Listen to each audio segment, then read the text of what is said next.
नमस्कार दोस्तों, सुनो कहानी चैनल में आपका स्वागत है।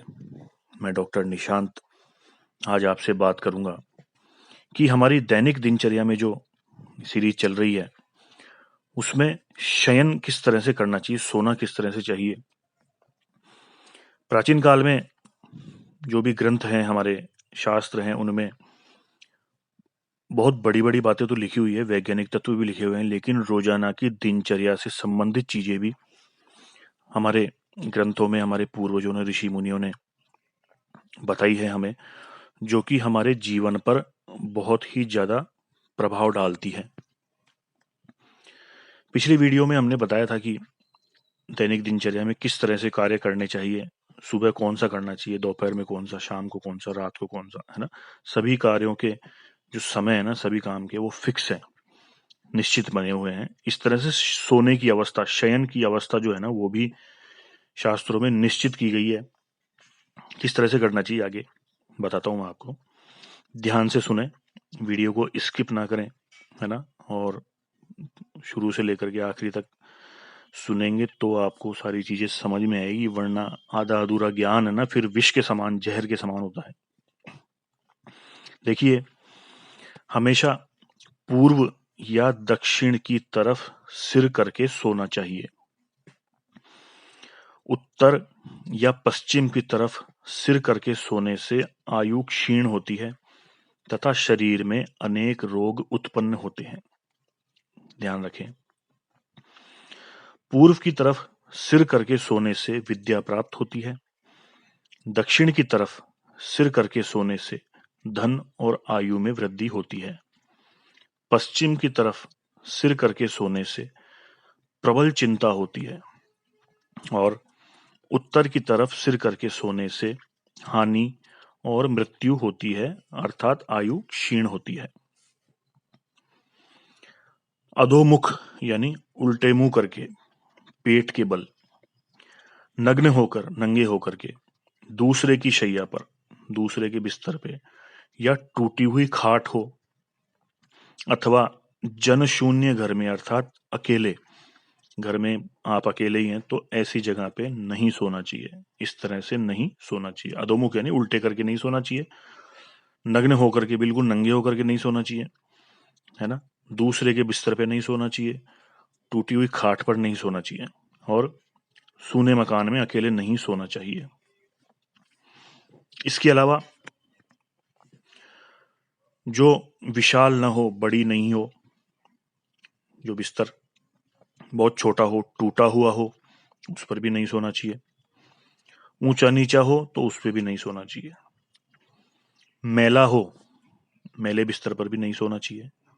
जिसमें जीव हो, जीव यानी मच्छर हो, खटमल हो, ऐसे बिस्तर पर नहीं सोना चाहिए। जिस पर कुछ बिछा हुआ भी नहीं हो उस पर भी नहीं सोना चाहिए, है ना। सोने में ये विशेष ध्यान रखें, टूटी हुई खाट हो, पलंग हो तो उस पर नहीं सोना चाहिए। बांस या पलाश की लकड़ी पर या उससे बने हुए पलंग पर कभी नहीं सोना चाहिए। सिर को नीचा करके कभी नहीं सोना चाहिए। लोग है ना, पलंग पर सोते हैं, सिर को नीचे लटका लेते हैं और सो जाते हैं। नहीं सोना चाहिए। जूठे मुंह भी नहीं सोना चाहिए। हमेशा ध्यान रखें, कुछ खाते हुए सो गए वो सबसे गलत है। देव मंदिर और शमशान में भी नहीं सोना चाहिए। अंधेरे में नहीं सोना चाहिए। लोग लाइट बंद कर देते हैं, बिल्कुल अंधेरा करके सोते हैं, वो ऐसा नहीं करना चाहिए। पैर गीले करके नहीं सोने चाहिए, और सूखे पैर करके सोने से लक्ष्मी प्राप्त होती है। गीले पैर करके सोते हैं तो लक्ष्मी का गमन हो जाता है। नींद के समय मुख से तांबूल यानी पान, शैया से स्त्री, ललाट से तिलक और सिर से पुष्प का त्याग कर देना चाहिए। सोते समय कुछ खाना नहीं चाहिए मुंह में, और शैया से स्त्री का त्याग कर देना चाहिए। दूर सोते टाइम दूर सोना चाहिए। ललाट पे अगर तिलक लगा हुआ है तो बिल्कुल तिलक मिटा करके, धो करके फिर सोएं। और अगर सिर पे कोई फूल है या माला पहन रखी है ना, तो वो भी हटा देना चाहिए। रात के समय पगड़ी बांधकर नहीं सोना चाहिए। कैप पहन ली, टोपी पहन ली, पगड़ी है ना, ये नहीं पहनना चाहिए, नहीं पहनना चाहिए, नहीं बांधनी चाहिए। दिन में कभी नहीं सोना चाहिए, ठीक है। रात के पहले और पिछले भाग में भी नींद नहीं लेनी चाहिए। रात के प्रथम और चतुर्थ प्रहर को छोड़कर दूसरे और तीसरे प्रहर में सोना उत्तम होता है। रात है ना अपनी शाम से शुरू हो जाती है शास्त्रों के अनुसार। दिन में और दोनों संध्याओं के समय जो नींद लेता है, यानी दिन में सोता है और दोनों संध्या, सुबह की संध्या और शाम की संध्या के समय जो सोता है, वो रोगी और दरिद्र हो जाता है, ठीक है। जिसके सोते सोते सूर्य उदय अथवा अस्त हो जाए, वह महान पाप का भागी होता है और बिना प्रायश्चित के शूद्र हो जाता है। प्रायश्चित करने के बाद ही शुद्ध हो पाता है फिर वो। देखिए, शयन के विषय में कुछ विशेष बात कही है। जैसे सभी ऋतुओं में दिन में सोना निषिद्ध है, दिन में नहीं सोना चाहिए, परंतु ग्रीष्म ऋतु में, गर्मी में दिन में सोना निषिद्ध नहीं है। आप थोड़ा सा आराम कर सकते हैं, रेस्ट कर सकते हैं।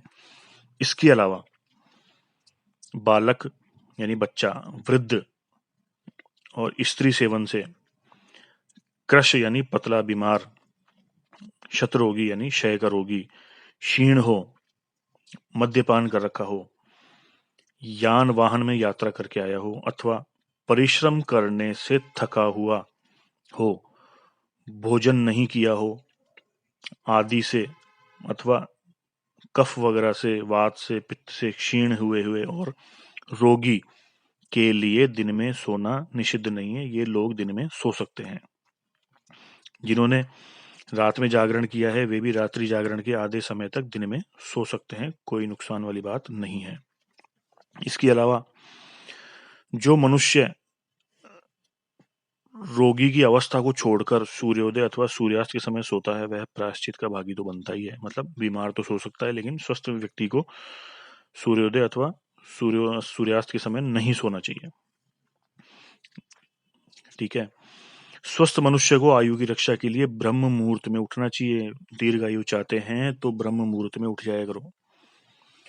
कभी भी सोए हुए व्यक्ति को नहीं जगाना चाहिए, ये ध्यान रखें आप लोग, है ना। घर में कोई सोता रहता है, जोर जोर से बोलते हैं, सीढ़ियों से उतरते हैं, चप्पलों की आवाज आती है इतनी जोर जोर से कि पूरा घर ही बजने लग जाता है।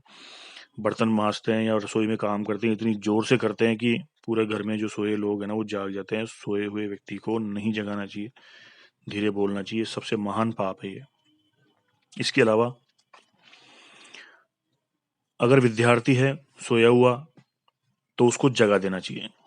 अगर नौकर है तो उसको जगा देना चाहिए। विद्यार्थी को पढ़ना होता है, नौकर को अपना काम करना होता है ना। अगर पथिक है, कहीं जाना है उसको, है ना, यात्री है, तो उसे भी जगा देना चाहिए। अगर कोई व्यक्ति भूख से पीड़ित है और वो सो गया है, तो उसको भी जगा करके भोजन करा देना चाहिए। अगर कोई डरपोक है, डरा हुआ है, सोते सोते डर रहा है, तो उसे तुरंत जगा देना चाहिए। कोई भंडार का मालिक है ना, भंडार का मतलब कोठियार का मालिक है जिसमें सामान पड़ा हुआ है और उसकी रक्षा करनी है उसको, या उसको सामान देना लेना है, तो उसको भी जगा देना चाहिए।